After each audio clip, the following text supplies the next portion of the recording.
Hello and welcome to another accessibility audit. Today we are going to be auditing DeadCam, an indie horror game that comes out on Wednesday. Please remember that the grading scale for this video, 0 to 10, to 0 being unplayable, 10 being accessible.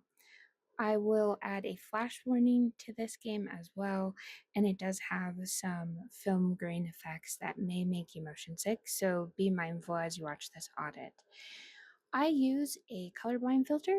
I'm red weak, so that's the filter I use, which makes all of the menu this kind of auburn color. So this game is definitely not colorblind accessible. So visually, there's already that problem. The other thing I would add is in this menu screen, it's moving. It kind of has like that breathing effect going on, which can trigger motion sickness and vertigo and different things. And that cannot be turned off. So a little frustrating there. Because of the color differentiation not being there, the menu is just really difficult to navigate. The other piece of it visually with these controls, there's not a lot of accessibility visually for changing things to manage motion sickness. With my vestibular disorder, this game definitely, it did make me a little sick from playing. Not as bad as some, but still made me sick.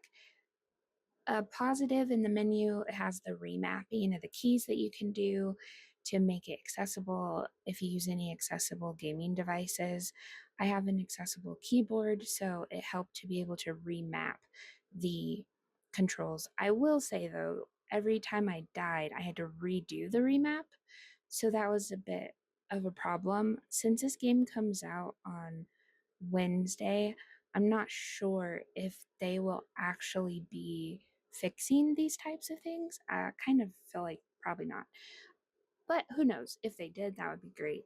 If it could just save the settings and maybe it's just the demo bugging. Who knows? But let's get into some gameplay.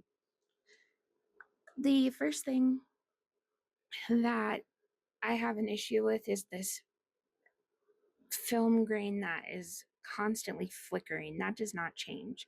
With this opening scene, the text flashes. That's a problem because that can trigger motion sickness, vertigo, seizures, migraines. So having that text at the bottom flash was not good at all. The other piece with this cut scene at the beginning, visually, the color contrast isn't the best, and that's because of the lack of colorblind accessibility. But when you finally get into the dialogue is where there's really big problems. So this effect where whoever you're talking to, your camera turns in that direction, very sickening. It was not pleasant. And it does that throughout the conversation. So that was definitely not a good thing. The piece with the dialogue, there's a little square you have to click to move the dialogue forward. Not very clear that that's what you need to do. Visually, just a bit awkward. The other issues with the text. So your dialogue options, it doesn't give enough contrast when it highlights.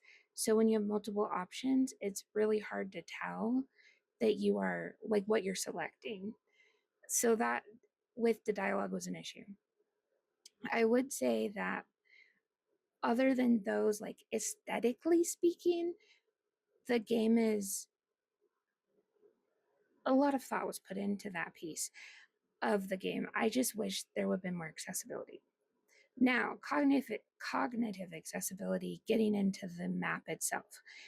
Number one, it's so dark and it's very flashy. So for me personally, with my vestibular disorder coupled with being autistic and my processing delay, this was a nightmare. Absolute nightmare. I tried to adjust my settings to like turn if there's like a turn up a gamma or anything, and there's not. So the game is just really dark. I appreciate the triangle highlights of the objects that you can interact with when you need to pick them up. That was a nice thing.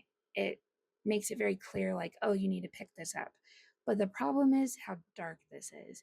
So this kind of couples like the visual accessibility and the cognitive into one bundle. And all of these parts do not complement each other. With the dialogue, when it's telling you what you need to do, so the interaction with the walkie-talkie explains the goal of the game, which I think that was a creative way of putting it in instead of just a tutorial.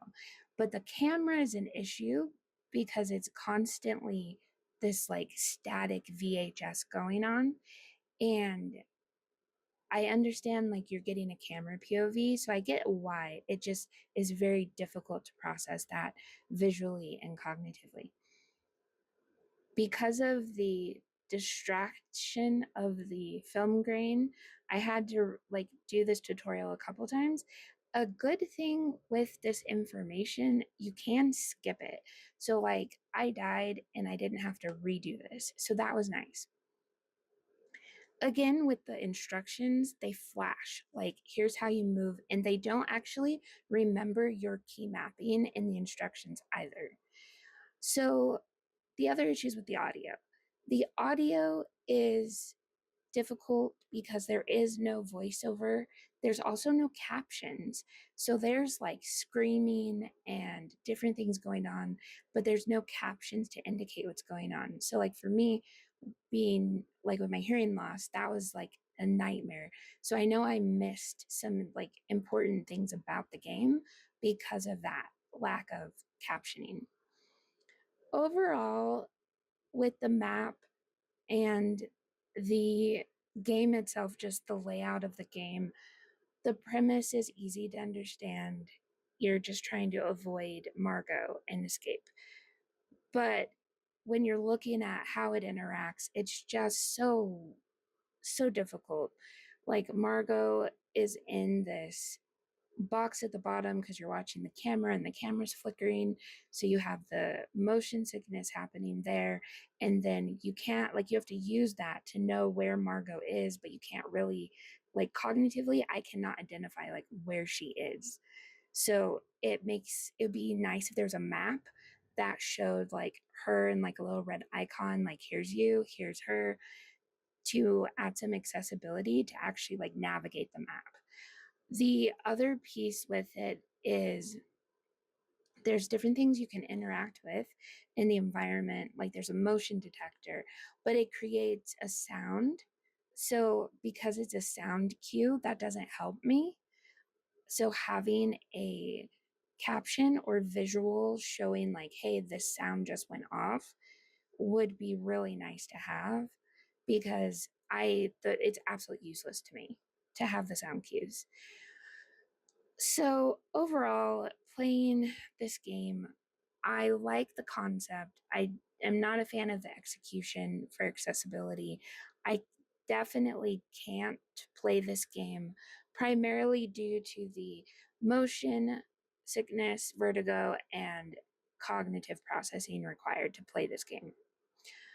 Those are the main reasons I can't do it. And then the extra barriers are just the fact that there is the audio reliance and there's no subtitles. And so you miss a lot. And I definitely got frustrated dying so much. So I did not finish this game, needless to say.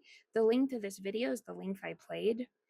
The final score I'm going to give this is a 3 out of 10.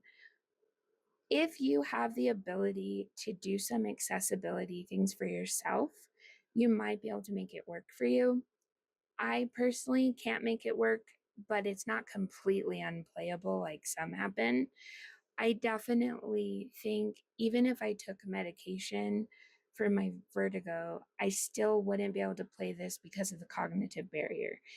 But if you have some tools for yourself, you might be able to make it work for you.